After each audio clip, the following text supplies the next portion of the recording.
Praise the Lord. இயேசுவுக்குள் அன்பான சகோதர சகோதரிகளே, உங்கள் ஒவ்வொருவரையும் ஆண்டவர் இயேசுவின் இனிய நாமத்தினால் வாழ்த்துகிறேன், வரவேற்கிறேன். ஆமென். இன்றைய நாளுக்கான இறைவார்த்தை உணவு இணைச்சட்டம் 30:19.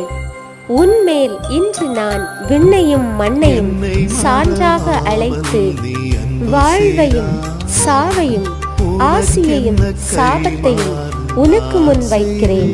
நீயும் உன் வழி தோன்றல்களும் வாழும் பொருட்டு வாழ்வை தேர்ந்து கொள். ஆமென்.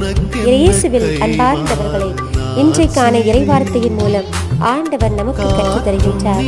நமக்கு முன்பாக அவர் வாழ்வையும் சாவையும் ஆசியையும் சாபத்தையும் வைக்கின்றார். நீங்கள் தேர்ந்து கொள்ளுங்கள் என்று ஆண்டவர் நம்மை பார்த்து சொல்லுகின்றார். நீங்கள் வாழும் பொருட்டு வாழ்வை தேர்ந்து கொள்ளுங்கள் என்று. ஆமென்.